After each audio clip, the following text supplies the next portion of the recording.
Hey guys, welcome back to my channel. If you're new here, my name is Ursula Bailey and on this channel we talk all about the exploration of consciousness. Today's video is all about how to induce sleep paralysis.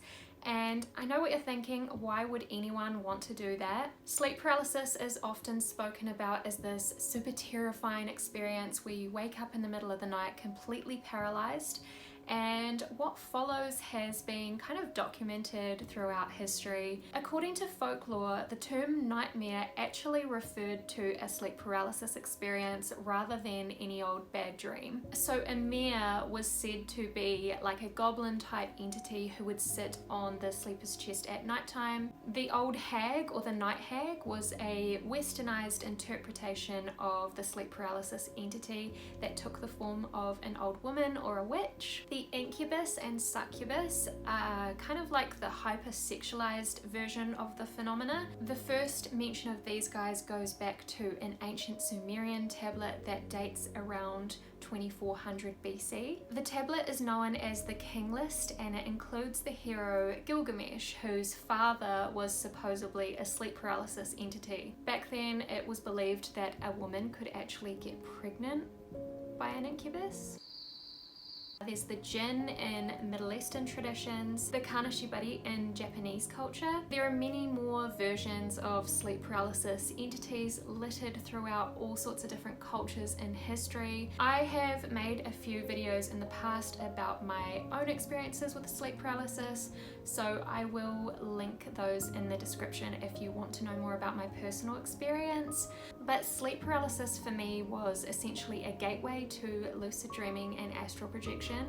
And that is the reason why the majority of people are looking to induce sleep paralysis. So just a couple of disclaimers. First of all, sleep paralysis is a completely natural process that occurs during REM sleep.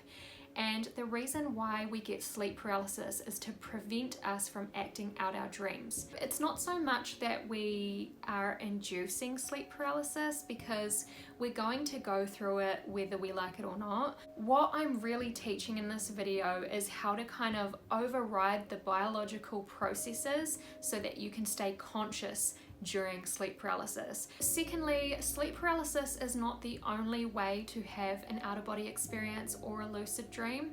I have mentioned before that I was a long-term sleep paralysis sufferer, and the first time I ever attempted to astral project, I achieved it, and that was using sleep paralysis as a gateway. So for some of us it can be this really awesome opportunity, and then for others it's maybe not the best path, and that's okay, you know, everybody's different. The other thing is that sometimes when people try to use sleep paralysis as a gateway to non-physical experiences, the sleep paralysis can kind of become a little bit of a distraction. And I see this quite often with people who are trying to practice getting into sleep paralysis.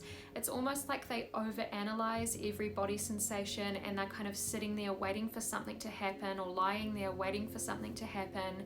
And they're really just focusing in too much on their physical body and whether or not they feel paralyzed or whether or not they feel buzzing. And they get so focused within their physical body and on their physical body sensations that they can't actually shift into the non-physical because they're holding too much awareness in the physical. To get into sleep paralysis, you kind of have to be in such a meditative state that you lose awareness of your physical body. You really don't want your physical body to be your focus at all. For my final little disclaimer, I don't want you to think that I'm sitting here and teaching you something really dark and scary. I'm not. Sleep paralysis doesn't manifest that way for me anymore at all, and it's because I have learned how to control my own emotional state. What you need to realize about sleep paralysis is that it's a super sensitive between worlds state where basically your thoughts and feelings are manifesting instantaneously into the non-physical. So for most people, as soon as they feel that their body's paralyzed, the first feeling that they go through is fear. And it's that fear that kind of invokes this really frightening experience. We don't do that here. If you follow the steps in this video, then sleep paralysis will be really fun, really fascinating, and you might not even experience it as your typical sleep paralysis with hallucinations or what have you.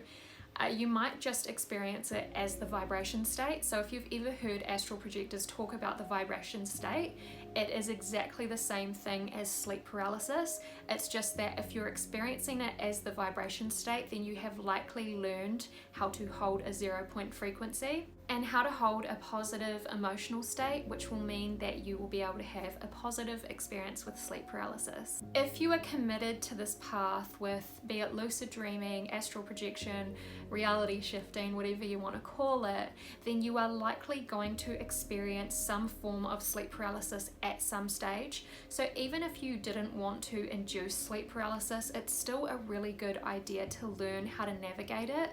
And this is also going to help you with your astral projection experiences in general. Astral projection is not all rainbows and butterflies, and that's just how it is. I can't sugarcoat it.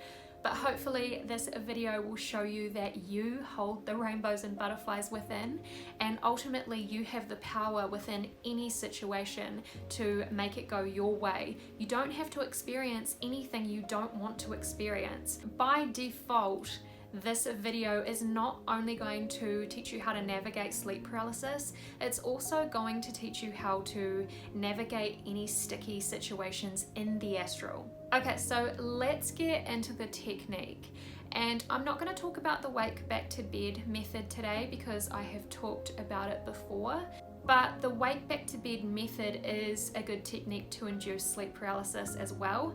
So if you wanted to go back to my astral projection for beginners video, then that will teach you about wake back to bed, and it's a similar method to the one that I'm going to teach you today. It's based on more of a biphasic sleep routine. And if you know anything about polyphasic or biphasic sleep, it's basically when you don't lump all of your sleep together in one 24-hour cycle, because that's not actually natural for humans. It only really started to become a thing after the industrial age, where things like artificial lighting started to be commonplace. Before then, people would usually have 2 or more shorter sleeps in any 24-hour period, and this is documented throughout history. I also think that this is why people had more spiritual experiences in kind of like biblical times or ancient times. I think they were able to better connect to higher consciousness because they were taking shorter and more frequent naps. They were basically connecting to the non-physical aspect of themselves and the wider reality at large. So anyway, to kind of break out of that monophasic cycle and set yourself up for more of a biphasic cycle,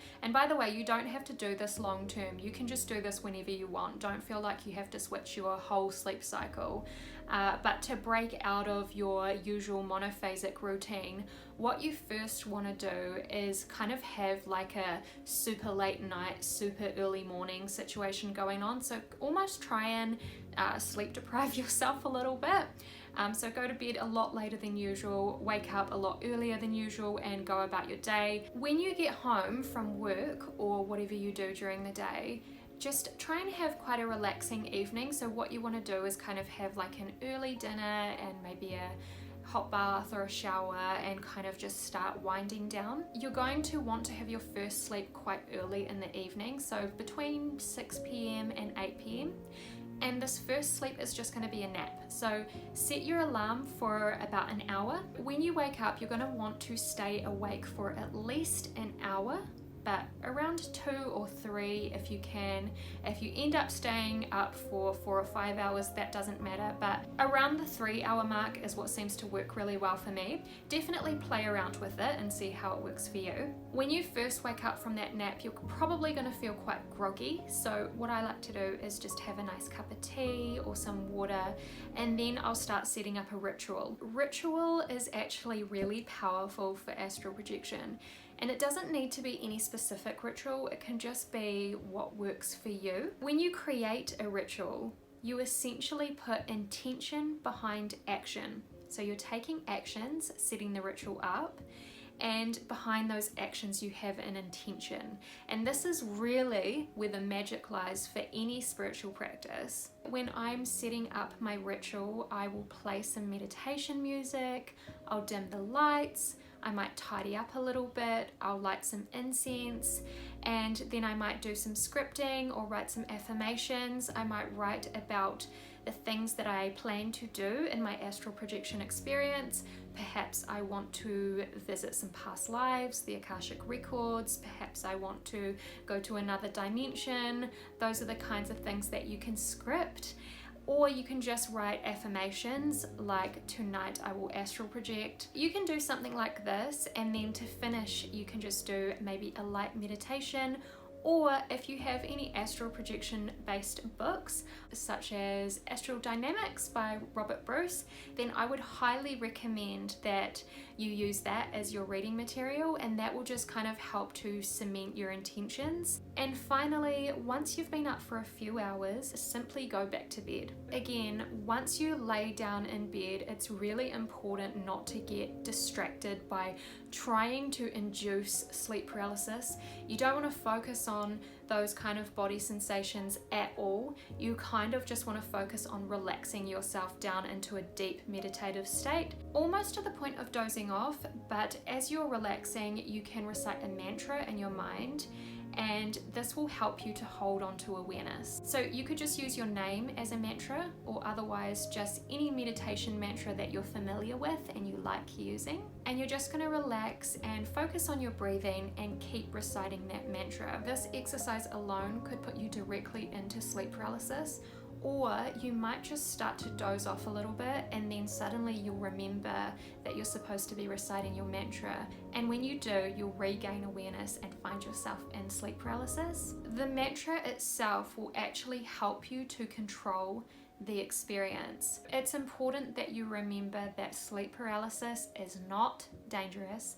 Nothing can hurt you. Sleep paralysis does not have to be frightening at all, but it is a very sensitive state that is reliant on your thoughts and emotions. If you succumb to fear, then you're going to manifest a frightening experience. But if you just go into this with an air of curiosity, it's going to be intriguing and fascinating and fun, and you might even gain a whole new insight. If you're worried that you might have a fearful experience, then my advice would be to go into it with a couple of affirmations under your belt. So anything like I am safe, I am protected, those kinds of things are really going to help you if you need them. You can use these types of affirmations in any experience, be it an astral experience or a sleep paralysis experience or a lucid dream experience. Anytime you are in a situation where you don't like what you are experiencing, you can change the entire experience just by using affirmations. So in the sleep paralysis state, you might hear or feel buzzing, vibrations, rumbling. You might have some hypnagogic clairaudience, so you might hear voices, whispers, you might hear your name being called, you might have some visual imagery as well. Just relax through it. Remember, nothing can hurt you. Enjoy the experience. This is fun, guys. So what you want to do is let the vibration increase, and you'll kind of feel when it's at its peak, and that's when it's time for you to make your exit. You can use the rollout technique, which is probably one of the easiest exit techniques for astral projection. Otherwise, you can kind of stay in the sleep paralysis or vibration state until you have more of like a lucid dream exit. Remember, the labels don't really matter. It's a non-physical experience regardless of what exit technique you choose. Now, with the rollout technique, basically you're just going to kind of roll out of bed as if you were rolling out of bed physically in the morning, and actually it's going to feel exactly the same. I often tell the story of the first time I ever had an out-of-body experience, and I did the rollout technique, and I kind of landed on the floor with a thud. And as I did, I kind of put my hands out in front of me, and I felt the carpet, and I could feel the texture of the carpet, and I felt completely aware and awake and in my physical body. I actually thought that I had messed up and I had done it wrong until a moment later I opened my eyes and I was still in bed. So this is going to feel very real to you, but don't worry, if you're in sleep paralysis, you can't physically roll out of bed. If you're not sure, you can always do a reality check. So have a look at your hands, count your fingers, look in a mirror. And the rollout technique really is pretty easy as far as exit techniques go. It's fantastic for beginners, but if you guys do want more exit techniques, then please let me know in the comments and I will create a video and give you more of those. I'm actually really excited about this because I love sleep paralysis so much and I just want you guys to experience it and to love it as much as I do. Sometimes I even feel like that mind awake, body asleep state is just as fascinating as the astral projection itself. And I'm so excited because I want you guys to be empowered with this, and I want more people to be empowered to experience this state and enjoy it. And I want to change the narrative on sleep paralysis. I don't want it to be seen as this terrible, frightening experience anymore. I want it to be this real empowering thing, and I'm so excited for you guys to try this. And let me know please in the comments how you get on. I would love to hear all about it. I'd love to hear everything you experience. If you found this video helpful, please give it a thumbs up and subscribe if you haven't already. If you are already subscribed to the channel, I just want to say a huge thank you. I have been really enjoying creating this community, and the conversations that we're having in the comments have just been awesome. I feel like every time I upload a video, we're kind of bouncing ideas off of each other, and it's just so awesome, guys, and I'm just so grateful for you. So just a shout out to my lovely subscribers. I love you guys so much. I appreciate you guys so much, and we will talk again soon. Bye!